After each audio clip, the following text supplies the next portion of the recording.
All right, hello, my lovely students. Today we're going to talk about Black nationalism. And the essential questions are, what do Malcolm X, Stokely Carmichael, and Bobby Seale Huey Newton have in common? What is de jure segregation? And what is de facto segregation? So you need to know the difference. And have we seen anything like the riots in Watts, 1965, in our recent news? Okay? So, again, we're getting into topics that are still around today. So hopefully you will see those connections. So many African Americans are just growing kind of angry at how slowly integration is actually happening, not just in schools, but in society. They just don't think that white America is moving fast enough, which I'm sure in a truthful, most honest opinion, white America was not. So many African Americans are just almost fed up with that. And this anger leads to a deep divide within the civil rights movement itself. So, you see the movement sort of split here. Radical leaders are emerging, such as Malcolm X. He is Malcolm Little, actually, from Omaha, Nebraska. He had gone to prison. While in prison, he is converted to Islam. So he becomes a Muslim, and he forms the Nation of Islam, preaching black separation from whites and self-help. Not the message of Dr. King, which was integration and, I have a dream that all kids, white kids, black kids, Asian kids, Native American kids will hold hands. Not that. This will be separation, black separation. He taught that Allah, which is what he called God, would bring about a black nation against their enemy, which was the whites. So you already see there's a lot of violent undertones here from Malcolm X. Okay, he gave speeches promoting black nationalism, which is this belief that African Americans should separate themselves as far as their identity. They should separate themselves racially, and they should join together as one unit. He is annoyed with the civil rights movement. He disagreed with nonviolent resistance. He thought that was one of the causes as to why white America had not moved fast enough on the issue of integration. He thought that nonviolent resistance was not violent, and that this movement called for violence to get change. He disagreed with integration. So I do need to say that Malcolm X is going to meet Dr. King one time, and they have a short civil exchange, but they really weren't friends. Obviously, as Dr. King is a Christian minister and Malcolm X is a Muslim, so they have totally different belief systems. And then on top of that, Dr. King is going to push the nonviolent resistance movement, whereas Malcolm X, much more violence and no integration, actual separation. Malcolm X will actually leave the Nation of Islam and for his own organization, which he calls the Muslim Mosque, and he himself makes a pilgrimage to Mecca, which is part of a Muslim rite of passage, if you will, to go to Mecca. I want to show you a picture of Malcolm X. I don't know if you happen to have seen the movie about Malcolm X's life, which he was portrayed by Denzel Washington. But if you've seen that, this is Malcolm X in real life. Denzel Washington looked crazy identical to him. So here he is, Malcolm X. And I think that's all I want to show you with that. Okay, so divide in the civil rights movement, deep divide. Those who are going to stick with Dr. King, nonviolent resistance, integration, and those who move towards Malcolm X, which believes in separation, a black identity, black nationalism, and also violence. Okay, In February of 65, he is shot to death in New York by Sirhan Sirhan, which was sort of I guess, rebel group. He led a rebel group against Malcolm X, who was also in the Nation of Islam. So he's shot to death in New York and dies after giving a speech there in 65.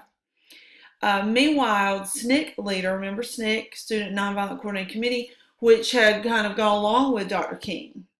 I mean, they had believed in Dr. King. They are the ones that pick up his nonviolent resistance movement and did the original Greensboro Force sit-in, if you recall. Stokely Carmichael's leader there is going to start listening to Malcolm X prior to his assassination, Malcolm X's assassination.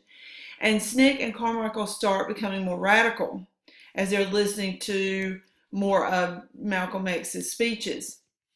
They advocate for students carrying guns on campus and getting rid of white volunteers in SNCC. If you remember, there were several white volunteers in the hundreds in SNCC across the country, and they're going to try to get rid of them.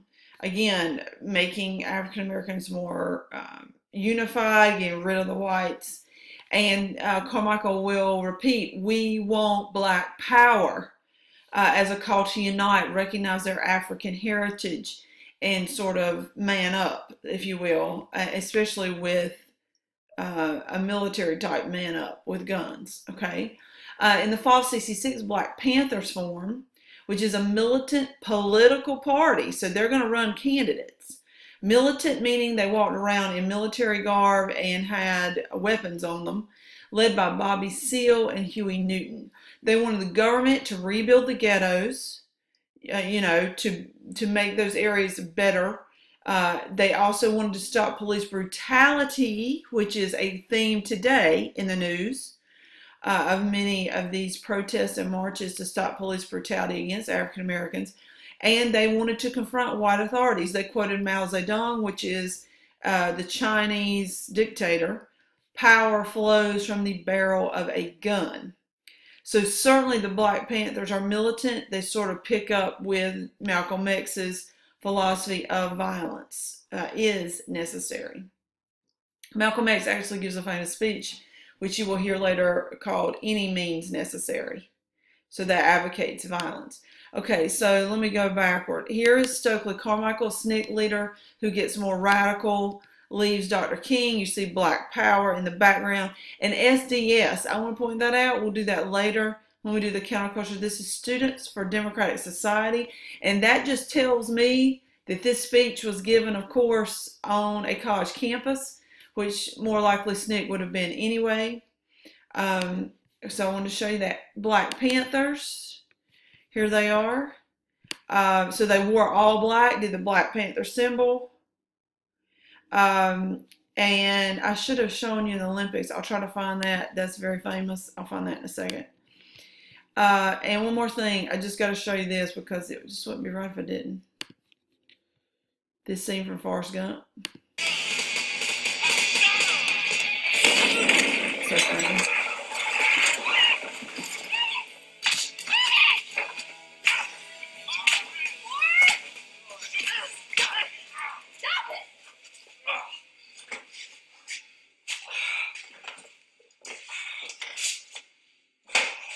Poor Forrest didn't know what's going on. I shouldn't have brought you here. I should have known it was just going to be some bullshit hassle. He should not be hitting you, Jenny.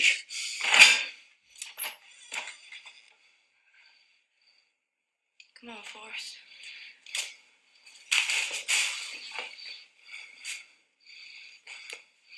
Sorry I had a fight in the middle of your Black Panther party. Okay, just had to show you that. So Forrest literally thinks they're having a party, and it's the Black Panthers having the party, when in fact that's the name of their political party. So anyway, okay, and then de jure segregation, segregation based on law.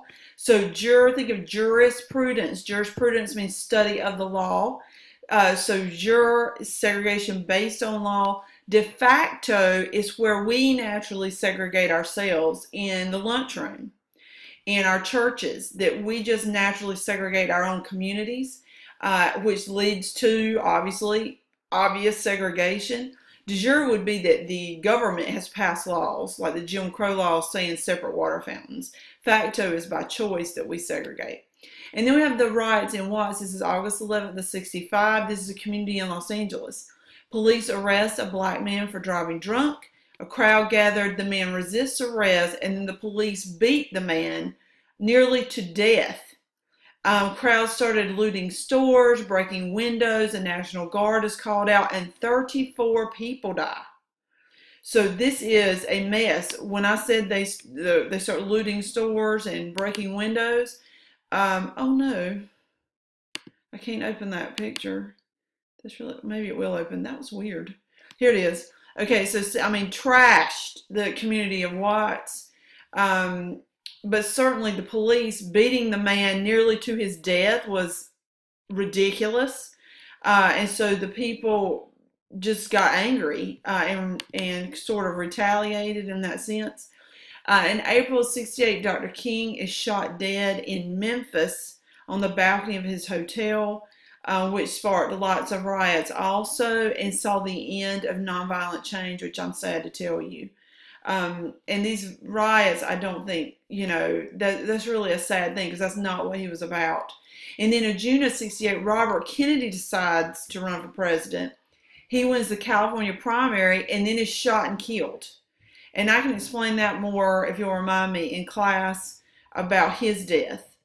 The legacy of the civil rights movement, segregation is now forever illegal. Thousands of African Americans can now vote without any kind of threats, which is awesome. Many African Americans are even elected to office after 1970. So these are huge, huge movements here in the '60s, especially no more segregation. Okay, I want to show you the clip of Dr. King. It doesn't actually show him getting shot, but it has some good information. On April 4th, 1960.